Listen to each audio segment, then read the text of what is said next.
When my girlfriend Lisa and I first moved into our new rental house, we were beyond excited.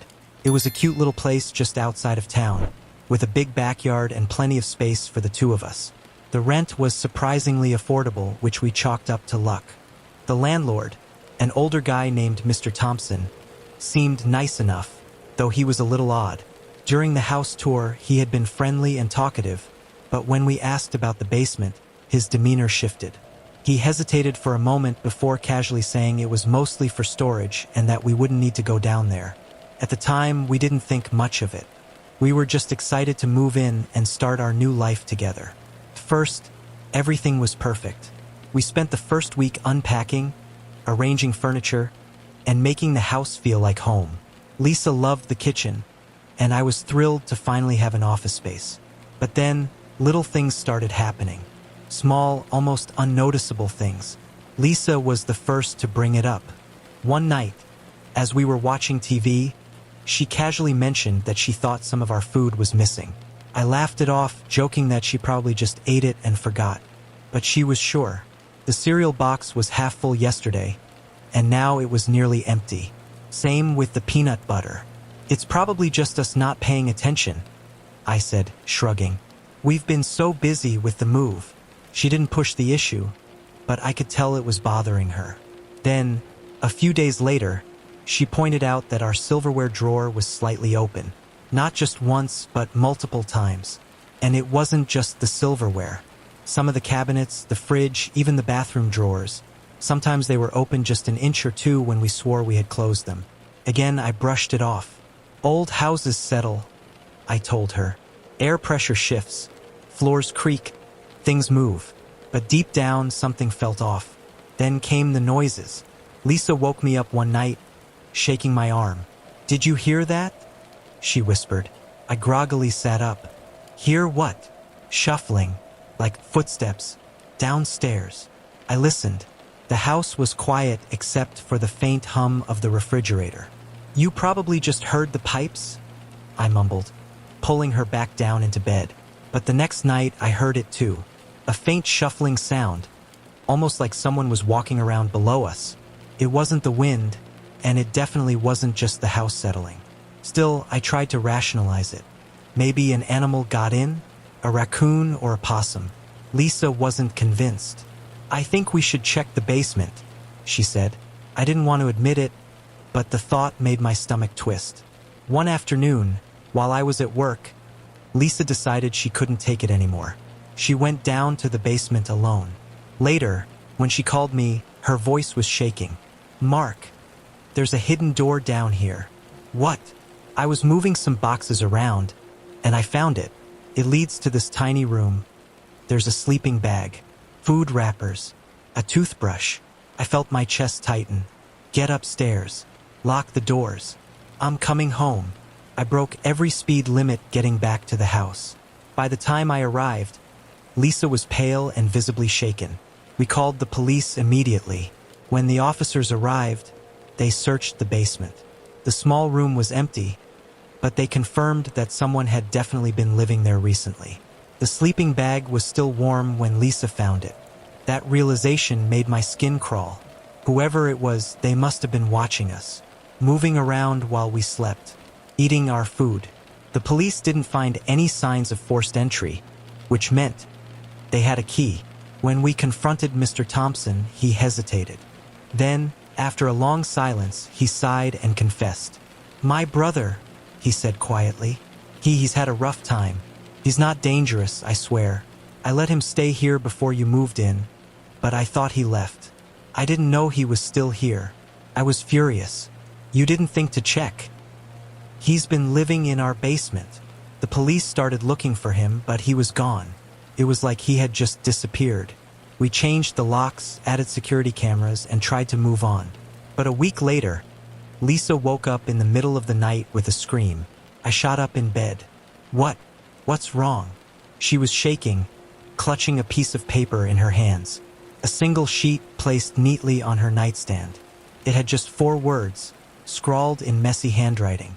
"I miss my home." We moved out the next day.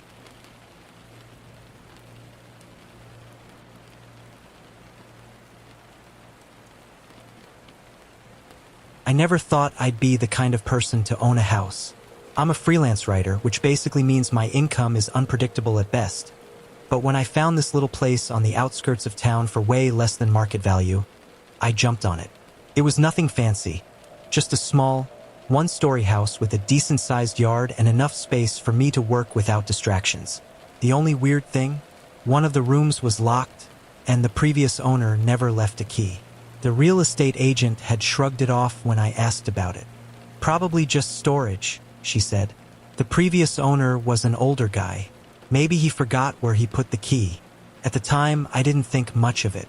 I was too caught up in the excitement of having my own place. I figured I'd get a locksmith to deal with it eventually, but it wasn't urgent. The house had everything I needed, and the locked room was easy to ignore. That changed about 2 weeks in. It started with a smell. At first, I thought maybe something had died in the walls, a rat or a squirrel. The house had been sitting empty for a while, so it wasn't impossible. But the smell got worse. It was this sickly, rotting scent that seemed to seep into everything. I tried scrubbing, airing the place out, even dumping baking soda in every corner, but nothing helped. Then came the noises. The first time I heard it, I was up late writing. It was a dull thud, like something heavy had fallen over. I froze, listening, but nothing else happened. I told myself it was just the house settling, but the next night, I heard it again. This time, a scraping sound, like something dragging across the floor. It was coming from the locked room. By the third night, I couldn't ignore it anymore. I was convinced an animal had somehow gotten inside, maybe through a vent. I tried peering through the gap under the door, but it was too dark to see anything. That's when I made the decision. I needed to get that door open. I started by trying to pick the lock, but I had no idea what I was doing. Frustrated, I grabbed a hammer and started hitting the doorknob until it cracked. After a few more hits, the whole thing gave way, and the door creaked open. The smell that hit me was unbearable. I gagged, covering my nose as I stepped inside. The room was almost empty. No furniture, no boxes, nothing stored away like I had assumed. But there was a mattress on the floor, old and stained. Bolted to the walls were heavy metal restraints. Deep scratches covered the inside of the door, like someone had been clawing to get out. I stood there, stomach twisting, when I noticed the smell was even stronger near the far corner of the room. The floorboards looked off, like they had been pried up and hastily put back. My hands were shaking as I knelt down and started pulling at the boards. They came loose easier than I expected. Underneath, in the shallow space between the floor and the foundation, was a bundle of rotting fabric. My brain barely had time to register what I was seeing before I noticed something sticking out. A small, broken wristwatch with a faded cartoon character on the face. I stumbled back, my breath coming in short gasps. My hands were covered in dust and something dark that I didn't want to think about. I grabbed my phone and called the police, barely able to get the words out. The investigation took weeks. They found human remains buried under the house, hidden beneath layers of dirt and debris. The forensic team determined they had been there for years. The previous owner, a quiet, seemingly unremarkable old man, was arrested. Turned out he had a history. Decades ago, he had been a suspect in the disappearance of a young girl, but there had never been enough evidence to charge him. She had vanished without a trace. No body, no proof, just a missing child's face on faded posters, long since forgotten. But the wristwatch, it matched the description from the missing persons report exactly. Even after the police took him in, he never confessed, never explained what happened. He denied everything, but the evidence was there. The girl had been in that room, and at some point she had tried to claw her way out. I moved out as soon as I could. Even after the place was cleaned, even after the case made the news, I couldn't stay. The thought of sleeping in that house, knowing what had happened there, I just couldn't do it. I still think about that room, about the scratches on the door, about how long she must have been in there, waiting for someone to find her, and about how, until I moved in, no one ever did.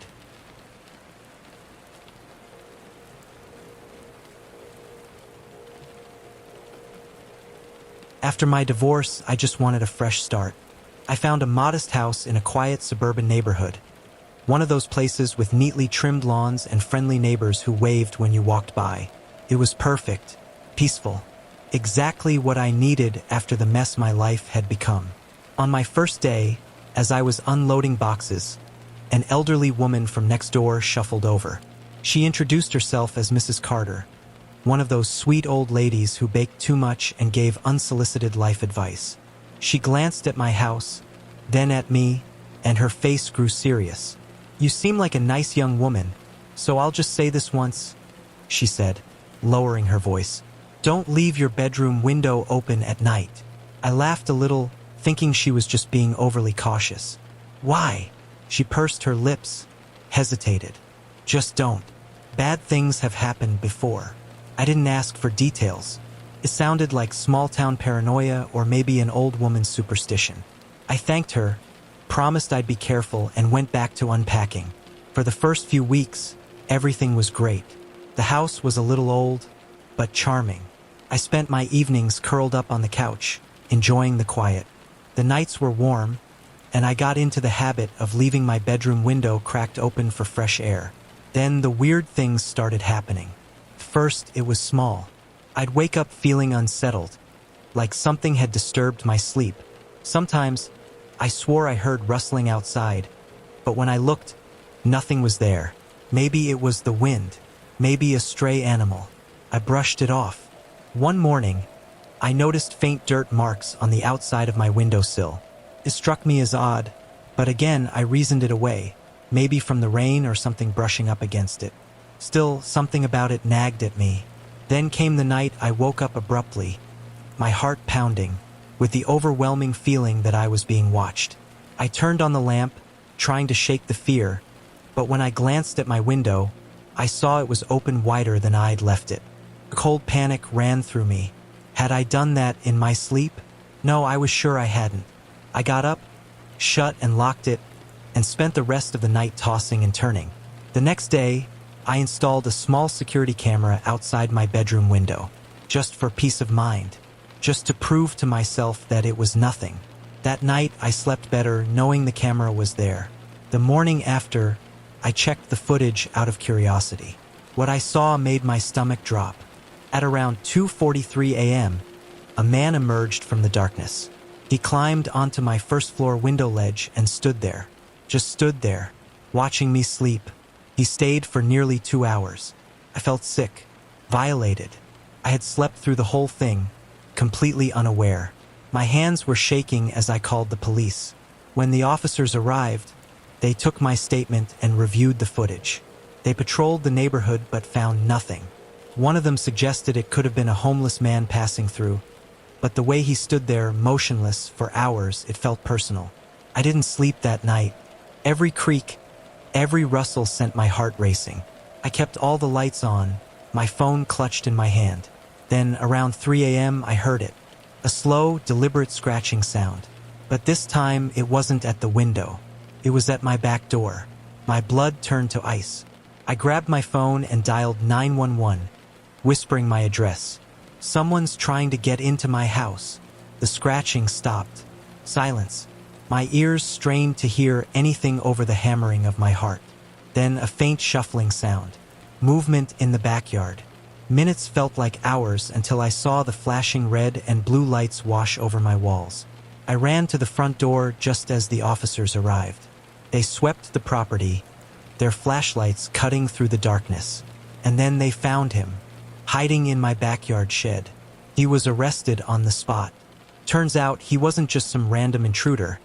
He had been breaking into empty houses in the neighborhood, using them as hiding spots.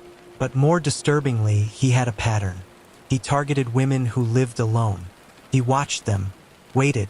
Later, Mrs. Carter knocked on my door. She looked at me with sad, knowing eyes. "You're lucky," she said softly. "The other two weren't." I stared at her, confused. "Other two," she sighed, glancing at my house. "The last two women who lived here, they disappeared." My stomach dropped. "What?" She nodded grimly. "No one ever connected the cases. They were ruled as missing persons, but we always suspected something worse."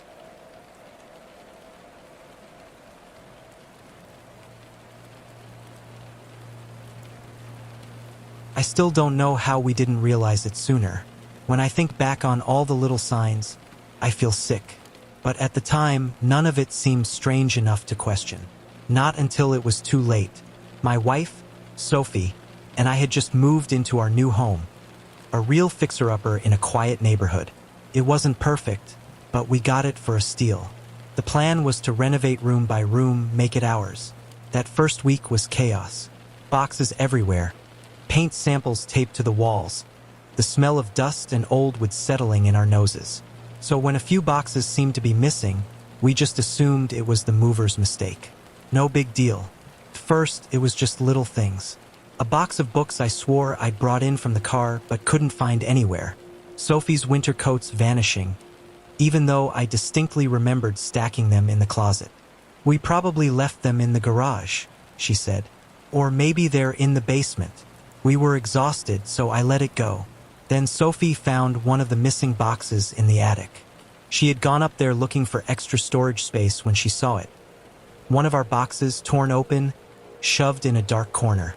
Inside, nothing but old photos, yearbooks, some personal documents. None of the more valuable stuff, no electronics or anything. It was as if someone had been sifting through our past. Looking for something. Creeped me out, but I tried to reason through it. Maybe the movers stuck it up there by accident. Maybe the previous owners left it behind. But Sophie wasn't convinced. Why only this one box? Why just the personal stuff? A few nights later, we woke up to a noise downstairs. A soft clatter. Then silence. I grabbed the nearest thing I could find. A heavy flashlight, and crept down the stairs, my heart hammering. The kitchen drawers were open, every single one. As if someone had been searching for something in the dark. And one of our forks was missing. That was it for me. I installed cameras the next day, telling myself it was probably just an animal. A raccoon or something. But deep down, I knew better. The next morning, we checked the footage. I don't think I've ever felt my blood turn to ice before, but that did it. Around 3 a.m., the attic hatch opened, and a man climbed down the ladder. Thin, ragged clothes, hair hanging in greasy clumps over his face. He moved through our home like he belonged there, opening drawers, peering into our cabinets. He even stood in our hallway for a long time, just looking toward our bedroom door. Then, just as quietly, he climbed back up and disappeared into the attic. We called the cops immediately. When they arrived, they searched the attic and found signs that someone had been living there for months. A sleeping bag, empty food wrappers, even a bucket he'd been using as a toilet. They caught him later that day, wandering a few blocks away. And that's when we learned the worst part. He used to live in our house. Years ago, before going to prison. And when he got out, he had nowhere else to go. Instead of breaking in, he had just stayed. Hiding. Waiting for us to leave so he could reclaim what was once his. Sophie and I moved out the next month. I don't know if I'll ever feel truly safe in a home again.